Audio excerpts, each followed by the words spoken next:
Welcome back to Switch to Linux and our free and open source software tutorials. And today we are continuing in on GIMP. And today we're going to have a look at brushes and patterns inside of GIMP. We're going to talk about where you can use them, how you can use them, and more importantly, we're going to focus on how you can create your own brushes and your own patterns. These are things that are going to be useful for you as you're working on different designs, you're working on creating a flow, a pattern, whatever you might need to do in order to get the various work that you need done. And so these are fairly simple processes, but what we're going to do here is we're going to jump on over to GIMP, and what we want to make sure we have open somewhere on our panels. I have them down under my layers. I like my layers up here, and I put my brushes and basically anything related to a secondary tool option over here. So make sure you open up your brushes tab and make sure you open up your patterns tab. So these are the two that we're going to be looking at today. Now, of course, what we might need to do, let's go ahead and create a new image.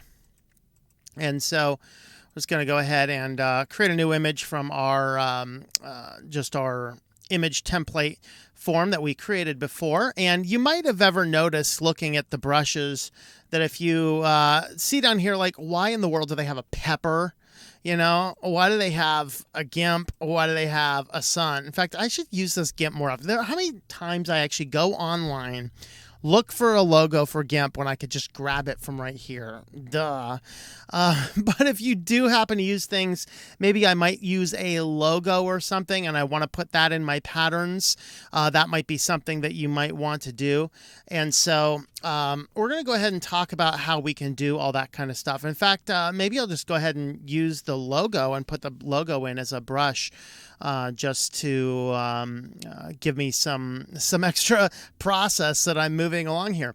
But before we get into that, let's talk about some of the tools. And this is not an all-exclusive list, but of course, any of your paintbrush, your pencil, your airbrush tools, these are all things that will utilize your brush menu.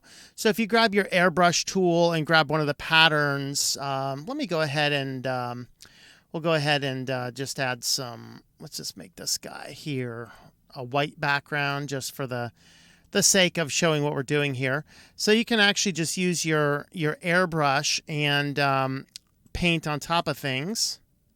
Of course, if I'm painting it white on white, you're not going to see it. So there you go. So you can see here the airbrush. This tool here is going to take whatever your brush is, and it's going to kind of slowly brush over it, whereas something like this is going to be more static. This is your basic paintbrush. Your pencil tool is a lot harder. So your pencil tool is really hard. Your paintbrush tool is a little bit softer, and your airbrush tool is really light, but you can slow it down and gradient it up. So that's how you can use some of these. So here's the paintbrush tool. You can kind of see it fades your peppers in a little bit there as you're moving along. Basically, what we're going to do now is let's talk about how you can create a new brush and a new pattern. Now, by default, anything you copy into your clipboard will become a brush that you can use. And then the simplest method of making a new brush is to simply edit the one that you save that's from your clipboard. So let's go ahead and talk about how to do that. And to pull this off, we're going to go ahead and just make a new image. For the sake of simplicity, we're just going to make it a 100 pixel by 100 pixel image. And let's just go ahead and grab something, and we're just going to do, there's a little goat. I don't know why there's a goat, but whatever.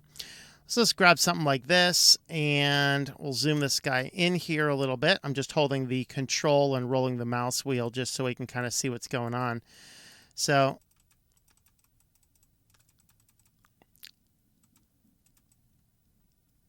let's go ahead and just make a mishmash pattern for the brush, just something like that. It doesn't have to be anything spectacular. You can apply this to pretty much anything that you might want to do.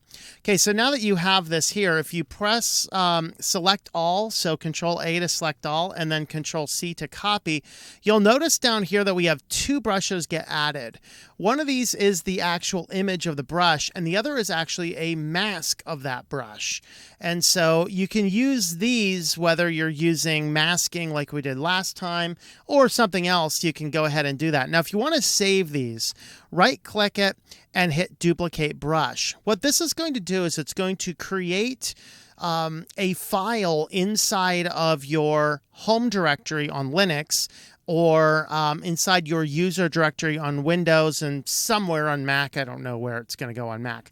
But it's going to go ahead and add it to your user profiles. So if you were on Linux here moving to a new build, you can just copy your folder and take all your brushes with you that you have created. So that's something that that you can do. Now, with it edited over here and duplicated, first thing, let's go ahead and give it a title here. We'll just call it let's just call this guy a gray mess. How's that? All right, so the title there is going to appear what shows up. And then these are just different elements that you have. What's the hardness, aspect ratios, spacings, things like that. And once you go ahead and set those, then you can see that it opened up a brush editor tool there, which I don't need the brush editor tool anymore. So let's go ahead and close that tab. But now you can see this is still what's in the clipboard. If I deselect everything in the clipboard, you can see that everything there deselects, but our gray mess is still available. So if we go back to our main one over here, you can see here is our gray mess. So now we have created a separate paintbrush. Now, of course, when you're using the paintbrush tool, I'll go ahead and show you another factor here. Look at the spacing down here at the bottom. The spacing indicates how far apart they're spaced as you move along. So if you'd like to space it out closer or further away, you can go ahead and adjust your spacing just like that. So there is your individual, there's your individual brushes. Now let's go ahead and talk about how you can create like a company logo or something like that. So I actually have a logo for Switch to Linux in my documents, and logo corrected is the one that I use. So we're going to go ahead and open this guy up in GIMP. Let's all and copy it. And then you can see we have the mask, we have the non-mask. We're going to duplicate the brush, and I will call this the STL logo. So now that I have the STL logo in there, anytime I'm doing some type of image here and I'm whatever I want to do, if I have a need for an individual logo, I can just go ahead, grab it from my brush tool, and drop the logo where I want my logo. So that way you can have things adjusted. Of course, you can also right-click and delete the brush or hit the delete brush down here. Now, you can only delete a brush that is in your user-generated profiles. You can find out where those are by right-clicking and hit Show in File Manager. And this is going to be where it's going to be at no matter what system you're in. So this is, if you're on Mac, you need to figure out where this is. Do that. You'll be able to see where it is. You can see here on Linux, it's going to be in your .config folder in your home folder. .config, GIMP, 210 is the version number, and brushes. So I have two separate brushes in here that we have just created. So I'm going to go ahead and keep the logo in there because that might be something that's useful for me. Although I might redo it, I use a little bit smaller version of that these days. But we're going to go ahead and delete the gray mess one because I don't really need that one. So that is how you can do your individual logos. So now let's talk about patterns. So patterns are used a few different places. And one of them is you can actually do a clone tool with a pattern. So if you head on down to your pattern here, you can grab an individual pattern, whatever it happens to be, and you can clone something over with a pattern. That's certainly something that you can do. And let me move to a different brush. There we go. Makes a little bit more sense doing that. All right. So you can see that you can do a clone tool over an individual pattern. The other thing that we can do with the patterns is the most common one is utilizing your bucket. You can do with a foreground color, background color, or a pattern fill. So you can fill either an entire layer or a selection of a layer with an individual pattern. And then these are just selected by these. Now you might want to create your own pattern sometime. So let's go ahead and talk about how we can do that. So here we still have our old gray mess that we used as a brush. And the pattern, the patterns in this case, they're a little bit harder to work with in that they don't have the pattern editor like there is the brush editor. So getting the pattern named what you want in your pattern layer is the difficult part. But overall, just copy it. Same as before, and you'll notice that you will again have a clipboard image coming in from your pattern. Once again, if you hit the duplicate, it's not in the right-click menu.